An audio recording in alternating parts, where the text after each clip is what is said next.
नमस्कार मंडळी, आज आपण बघणार आहोत दिवाळी फराळाचा असा एक पदार्थ जो दिवाळीमध्ये प्रत्येकाच्या घरी बनतोच आणि सगळ्यांना खायलाही प्रचंड आवडतो। तो पदार्थ म्हणजे चटपटीत चिवडा। तर जास्त वेळ न घालवता लगेचच आपण चिवडा बनवण्याच्या कृतीकडे वळूया। तर इथे मी घेतलेला आहे अर्धा किलो इतके चुरमुरे, एक मोठी वाटी इतके शेंगदाणे, पाऊण वाटी डाळे, चवीप्रमाणे चिवडा मसाला, मीठ, तिखट, हळद, थोडासा कढीपत्ता घेतलेला आहे आणि कढीपत्ता आणि लसूण याचं असं मोठं ठेचलेलं वाटण घेतलेलं आहे पाऊण वाटी। लसूण आणि कढीपत्ता अशा प्रकारे थोडा दरदरीत वाटून घातला ना चिवड्याला त्याची चव खूप भारी लागते। तर आता आपण काय करूया, हे जे चुरमुरे आहेत ते थोडेसे गरम करून घेऊया। जास्त भाजून वगैरे घ्यायचे नाही आपल्याला, मंद ते मध्यम गॅसवरती थोडेसे 3-4 मिनिट याला परतून घ्यायचं आहे, म्हणजे चुरमुरे छान असे कुरकुरीत होतात आणि चिवड्यालाही एकदम मस्त असा कुरकुरीतपणा येतो। हे बघा, इकडे चुरमुरे आपले छान गरम करून झालेत। आता इकडे काढून घेते आणि अशाच प्रकारे सगळे चुरमुरे छान गरम करून घेते। आता आमच्याकडे याला चिरमुरे चुरमुरे असं म्हणतात, बऱ्याच भागामध्ये मुरमुरेही म्हणतात। नाव काही का असे नाही याचं, पण याचा चिवडा मात्र एक नंबर लागतो आणि घराघरांमध्ये सगळ्यांनाच आवडतो याचा चिवडा। तर हे थोडंसं असं पसरवून ठेवते आणि लगेचच आपण पुढच्या कृतीकडे वळणार आहोत। त्यासाठी मी इकडे कढईमध्ये तेल गरम करून घेतलं। मध्यम गरम तेलामध्ये आता हे शेंगदाणे घालायचे आणि छान तळून घ्यायचे। शेंगदाणे तळताना थोडीशी काळजी घ्यावी लागते, कारण ते पटकन करपू शकतात आणि करपले तर ते कडवट लागतात। त्यामुळे असं हलवत हलवत याला भाजून घ्यायचं आणि मधून चेक करायचं। त्याची साल वरतून तडकली का लक्षात घ्यायचं की शेंगदाणे आपले तळून छान तयार झालेले आहेत। तर इकडे बघा शेंगदाणे तळून झाले, मी आता काढून घेते आणि शेंगदाण्यानंतर लगेच आपण डाळे पण तळून घेऊया।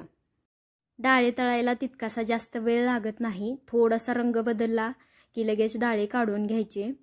आता मी इथे खोबऱ्याचे काप घातलेले नाहीयेत, कारण आमच्या घरी तितकेसे ते आवडत नाहीत। तुम्हाला जर याच्यामध्ये घालायचे असतील तर पातळ खोबऱ्याचे काप करून घालू शकता।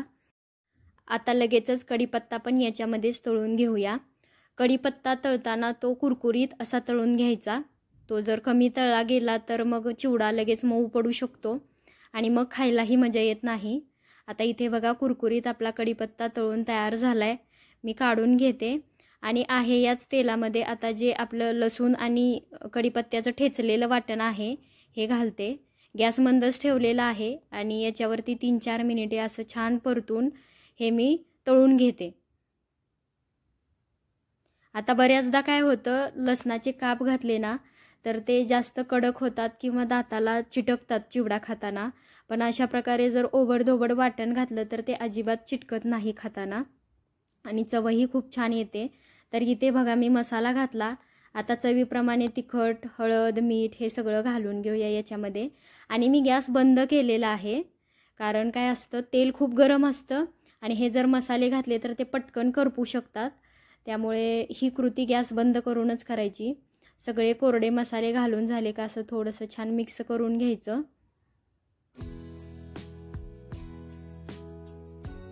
मिनिटभरामध्ये हा आपला मसाला बनून तयार झाला। आता याला मुरमुऱ्यांवरती घालूया। कढईमध्ये थोडाफार मसाला शिल्लक राहतो, त्याच्यामुळे त्याच्यामध्ये थोडेसे मुरमुरे घालायचे आणि ते मिक्स करून घ्यायचं, म्हणजे आपला मसाला वाया जात नाही।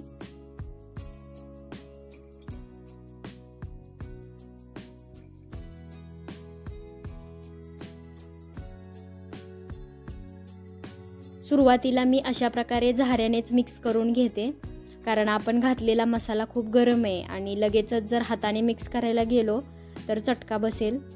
2-3 मिनिट असं मिक्स करून झाल्यानंतर मग मी हातानेच याला छान मसाला लावून घेणार आहे।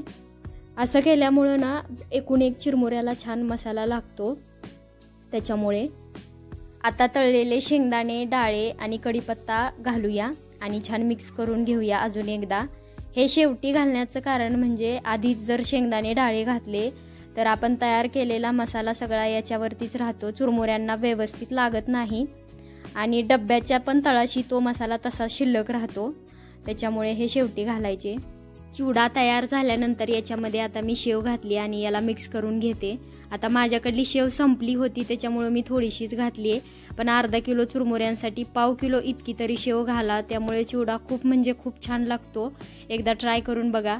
आता मी तुम्हाला इथे बाहेर आणून दाखवले की आपला चिवडा किती मस्त तयार झालाय. तर तुम्ही पण यावर्षी दिवाळीला चिवडा करताना असं ठेचलेलं लसूण आणि कढीपत्त्याचं वाटण आणि भरपूर प्रमाणात शेव वापरून बघा. चिवडा खूप भारी होतो. व्हिडिओ आवडला असेल तर लाईक करा. तोपर्यंत धन्यवाद.